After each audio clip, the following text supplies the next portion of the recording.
गद्दारांना वापरता यावं म्हणून बाळासाहेबांचं नाव राष्ट्रीय पुरुषांच्या यादीत टाकलं। हिम्मत असेल तर शिंदेंनी त्यांच्या वडिलांचं नाव वापरून मैदानात यावं, उद्धव ठाकरेंचं आव्हान। संपूर्ण मुंबई अदानींच्या घशात घालायला निघालेत। जिथे जातील तिथे अदानी हे भाजपचं धोरण। सरकार आल्यानंतर पहिल्याच कॅबिनेटमध्ये अदानींसाठीचे आदेश फाडणार, उद्धव ठाकरेंची घोषणा। आम्हाला दम दिल्यास तुमच्या नाकातोंडात भुसा घालू, मुख्यमंत्री शिंदेंचा ठाकरेंना प्रत्युत्तर। सरकार आल्यावर शिंदेंसह इतरांना जेलमध्ये टाकण्याचा ठाकरेंनी इशारा दिला होता। राज्यामध्ये नजर ठेवण्यासाठी भाजपनं गुजरातमधून महाराष्ट्रात माणसं आणली, हे पंकजा मुंडेच बोलल्या। महाविकास आघाडीच्या सभेत ठाकरेंकडून पंकजा मुंडेंचं कौतुक।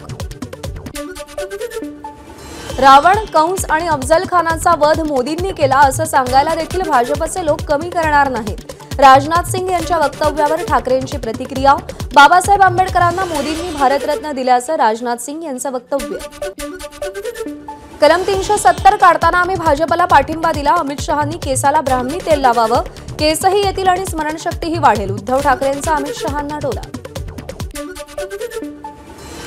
8 दिवसात महायुतीचा सरकार जाणार, सरकार बदला, सोयाबीनला 7,000 रुपये भाव आणि शेतकऱ्यांना कर्जमुक्त करून दाखवणार, ठाकरेंचं आश्वासन। सरकार आल्यास वाढवण बंदर होऊ देणार नाही, उद्धव ठाकरेंचं पालघरकरांना आश्वासन। तर बंदर आल्यास गुजरात सारखे ड्रग्ज महाराष्ट्रात येतील, ठाकरेंचा हल्लाबोल।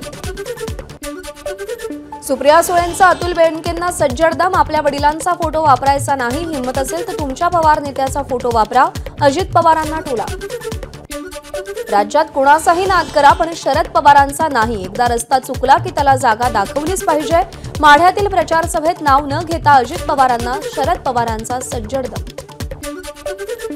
आपल्याकडे मागितलं असतं तर असेल नसेल ते सगळं आपण हसत हसत दिलं असतं, खानापूरच्या सभेत सुप्रिया सुळेंनी खंत व्यक्त केली। बाळासाहेब आणि शरद पवार हे कोणा एका घराची प्रॉपर्टी नाही, अजित पवार देखील शरद पवार यांनाच मानणारे, त्यामुळे शरद पवार ही प्रॉपर्टी आता जनतेची, उदय सामंत यांचं सुप्रिया सुळेंना प्रत्युत्तर। 1980 साली आपल्याला सोडून गेलेला एकही आमदार पुन्हा निवडून आला नाही, माढ्याच्या सभेत शरद पवारांनी आठवण सांगितली। शरद पवारांच्या पत्नी प्रतिभा पवार आणि नात रेवती सुळेंना बारामती टेक्सटाईल पार्कच्या गेटवर रोखलं, तब्बल अर्धा तास त्यांना गेटवर थांबवून ठेवण्यात आलं। सुप्रिया सुळेंच्या कार्यालयाची माहिती। ज्या गेटवरून प्रतिभा पवार आतमध्ये येत होत्या तिथे सुरक्षा रक्षक परप्रांतीय असल्यानं त्यांना प्रतिभा पवारांना ओळखले नाही आणि म्हणून हा सगळा प्रकार घडला। बारामती टेक्सटाईल पार्कचे व्यवस्थापक अनिल वाघ यांचं स्पष्टीकरण। ज्या शरद पवारांनी बारामती टेक्सटाईल पार्क उभारला त्याच पवारांच्या पत्नीला आणि आपल्या मुलीला गेटवर अर्धा तास अडवलं। सुप्रिया सुळेंची अजित पवारांवर टीका, सत्ता आहे म्हणून कसंही वागवलं जात असल्याचाही हल्लाबोल। आज प्रचाराचा शेवटचा दिवस, संध्याकाळी 5 वाजता प्रचाराच्या तोफा थंडावणार। जवळपास सर्व नेते आपापल्या होमग्राऊंडवर सभा, रॅली आणि शक्ती प्रदर्शन करणार। एकनाथ शिंदे आणि उद्धव ठाकरेंची आज मुंबईमध्ये सांगता सभा, मुंबादेवी मतदारसंघात शिंदेंची तर वांद्र्यामध्ये वरुण सरदेसाईंसाठी ठाकरेंची सभा। प्रचाराच्या शेवटच्या दिवशी भाजप नेत्यांच्या सभांचा धडाका, फडणवीस आणि गडकरींच्या विदर्भात सभा, तर अमित शहा सकाळी नवी मुंबईत मंदा म्हात्रेंसाठी सभा घेणार। आज जेपी नड्डा यांच्या महाराष्ट्रात 3 सभा, नवी मुंबईतील नेरूळच्या रामलीला मैदानात सभेचं आयोजन, तर दुपारी अहिल्यानगरमधील कर्जतमध्ये आणि अक्कलकोटमध्येही सभा होणार। आज इंदापूर आणि बारामतीत शरद पवार आणि अजित पवारांच्या एकाच वेळी सभा होणार आहेत। काका पुतणे इंदापूरमध्ये दुपारी 1 वाजता आणि बारामतीत दुपारी 2 वाजता सभा घेतील। भंडाऱ्यातील साकोलीमध्ये काँग्रेस प्रदेशाध्यक्ष नाना पटोले यांचा रोड शो, लाखांदूर, लाखनी आणि साकोली या तिन्ही तालुक्यात पटोलेंचा रोड शो आणि त्यानंतर साकोली इथं शेवटची प्रचार सभा होणार। काँग्रेसचे नेते राहुल गांधींची आज हॉटेल सोफिटेलमध्ये महत्त्वाच्या विषयावर पत्रकार परिषद, अनेक महत्त्वाचे नेते उपस्थित राहणार। नागपूरमध्ये भाजप काँग्रेसचे कार्यकर्ते आमने सामने, प्रियंका गांधींच्या रोड शो दरम्यान भाजप कार्यकर्त्यांनी काळे झेंडे दाखवले, दोन्ही गटाकडून जोरदार घोषणाबाजी।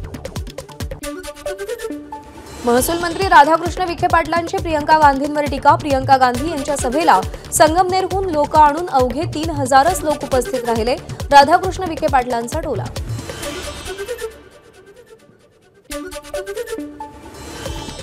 भाजपच्या नेत्यांनी भ्रष्टाचाराचा पैसा दिला तर तो घ्या, मात्र मत काँग्रेसलाच द्या।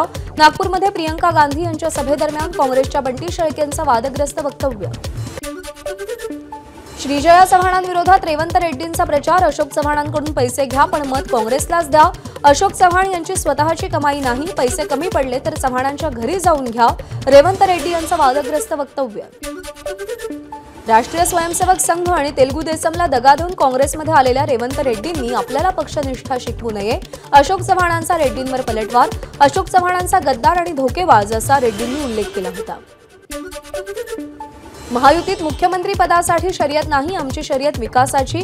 एबीपी माझाला दिलेल्या एक्सक्लुझिव्ह मुलाखतीत मुख्यमंत्री शिंदेंचं वक्तव्य। विरोधकांकडून आपल्याला प्रचारापासून रोखण्याचा प्रयत्न। एमआयएमचे उमेदवार वारिस पठाण यांचा आरोप। जाणीवपूर्वक प्रचार रॅलीला परवानगी नाकारली जात असल्याचं म्हणत पठाण यांना अश्रू अनावर। नाना पटोले हे स्वयंघोषित मुख्यमंत्री। पटोलेंचा हा पब्लिसिटी स्टंट। नाना पटोलेंच्या मुख्यमंत्री पदाच्या वक्तव्यावर प्रफुल्ल पटेल यांचा खोचक टोला। नाना पटोलेंनी 25 वर्ष साकोलीचं प्रतिनिधित्व केलं, आता विश्रांतीची गरज। पटोलेंना घरचा आहेर साकोलीच्या भाजपच्या ब्राह्मणकर यांना निवडून देण्याचं काँग्रेसच्या डॉक्टर सेलचे जिल्हाध्यक्ष चंद्रकांत निंबाळकरांचं आवाहन। वोट जिहाद सारख्या घोषणा खुलेआम होत आहेत, त्यामुळे हिंदू समाजानं न घाबरता पूर्ण ताकदीनिशी मुकाबला केला पाहिजे। कोषाध्यक्ष स्वामी गोविंद देवगिरी महाराजांचं आवाहन।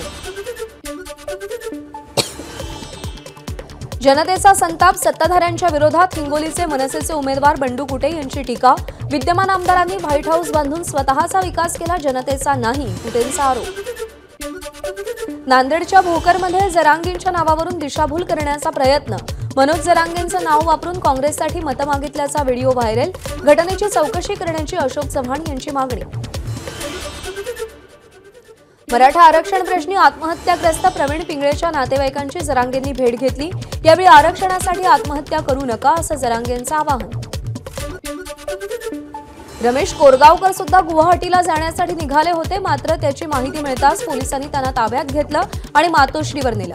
भांडूपमधल्या सभेत महायुतीचे नेते अशोक पाटील यांचा विद्यमान आमदार रमेश कोरगावकरांवर गंभीर आरोप। उद्धव ठाकरेंच्या बॅग तपासणीचा सिलसिला सुरू। पालघरमध्ये विराज कंपनीच्या हेलिपॅडवर सभेआधी उद्धव ठाकरेंच्या बॅगची तपासणी। आपली बॅग तपासल्यावर केवळ नंतर नाटकं करण्यासाठी सगळ्यांच्या बॅग तपासल्या, उद्धव ठाकरेंचा आरोप। तर मोदींची बॅग तपासली का?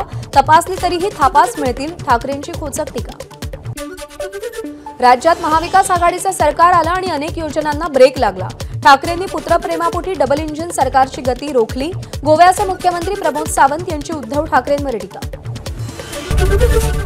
एबीपी माझा, उघडा डोळे बघा नीट।